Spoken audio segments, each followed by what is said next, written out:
Hi, I'm Lori and welcome to my apartment. I want to talk today about Overdose Awareness Month, which is this month, August. I'll be going to an event towards the end of the month, and it is, I believe it is to raise community awareness that this is a problem and hopefully prevent death from addiction, and probably to raise some funds to help to fight addiction in the community. And also it's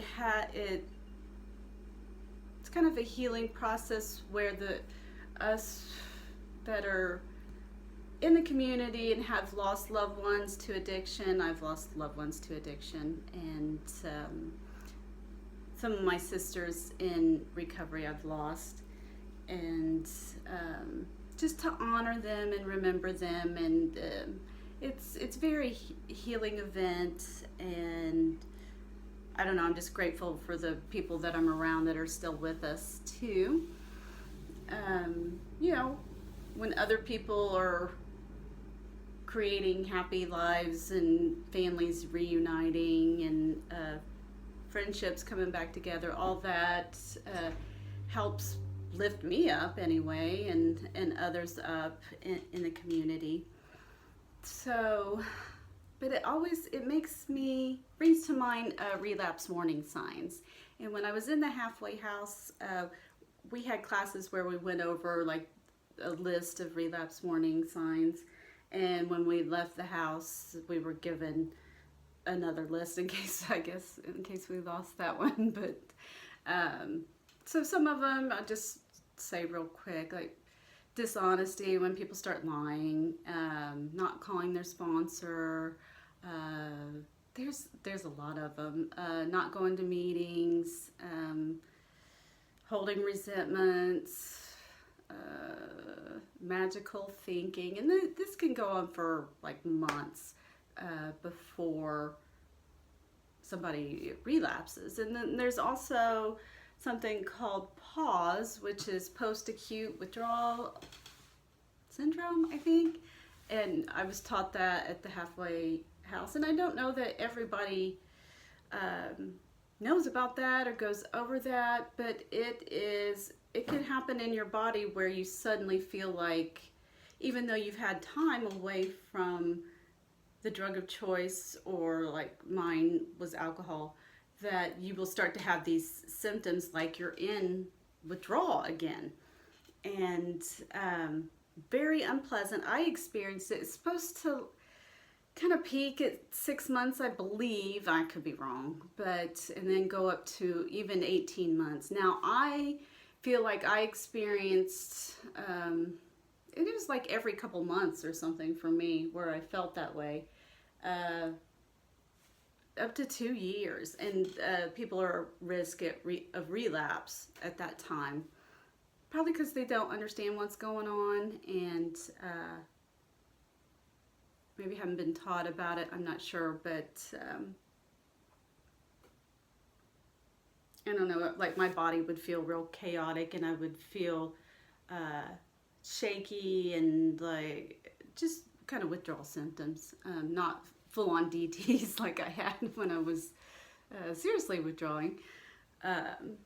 Yeah, but you know, and then the emotional storm that comes with that. Yeah, so people are at risk for relapse. So it's good to stay within a community and kind of tell people what you're going through. But yeah, I felt like mine lasted like 2 years, up to 2 years, and that's not like an everyday thing, but where, you know, I had to get a lot of support in that 2 years, you know, during those times. But I kind of knew what was happening and that it was going to end, and it usually would last like a day and a half, and that day and a half was no fun whatsoever. But yeah, but I had help through it, so I was able to go through that, and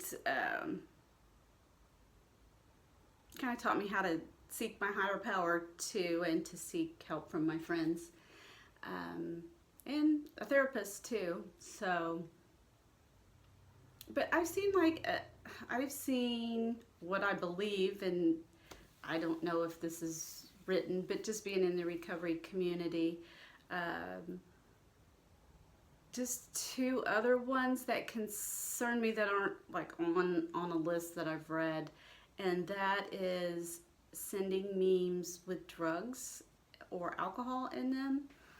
Um, and a lot of them are like tongue in cheek,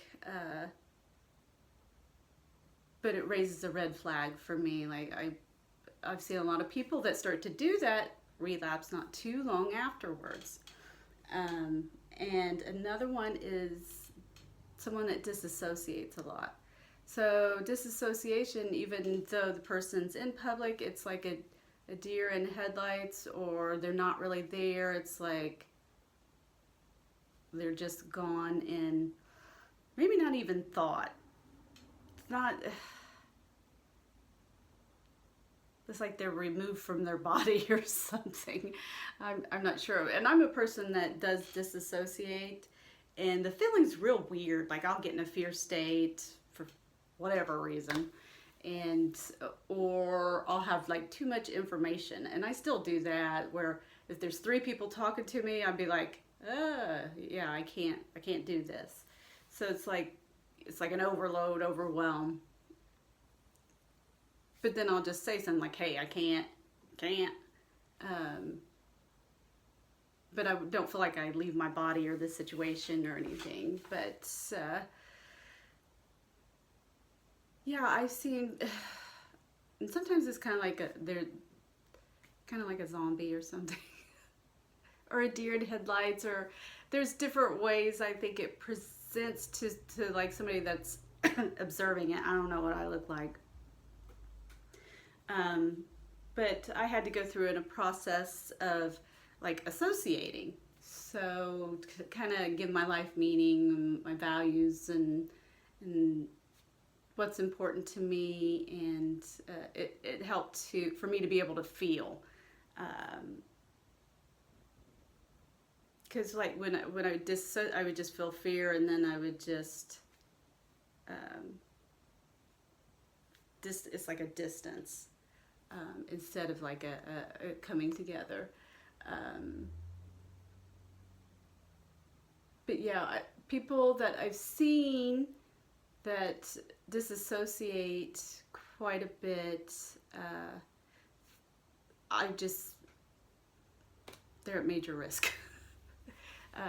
And I'm giggling, but yeah, and some of those people have passed away. Now, if you're a person that disassociates, like I still do, but I don't feel like I'm at great risk. I feel like my program's strong, my connection to my higher power is strong, and to my community, the way that I connect with it. I feel like I'm accepted in my weirdness. I'm a person that likes to be alone, which, you know, if someone's an extrovert, they're not going to really understand it, but if we all let each other be like we are, then that's cool. So, but I wanted to mention those two things, and I'm not sure why. Now, if I see some signs, I'll say something to somebody, but I'm not going to chase them. And, you know, I've done that where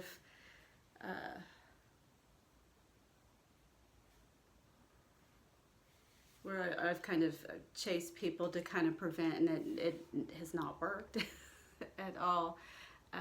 So, but like as a sponsor, I have a different role, not just as a friend, but to say, hey, but then it's up to the person if they're going to get back on track or not. So, and, you know, I got to let God lead and not Lori lead, I guess. All right, that's all I got. Love you guys. Bye.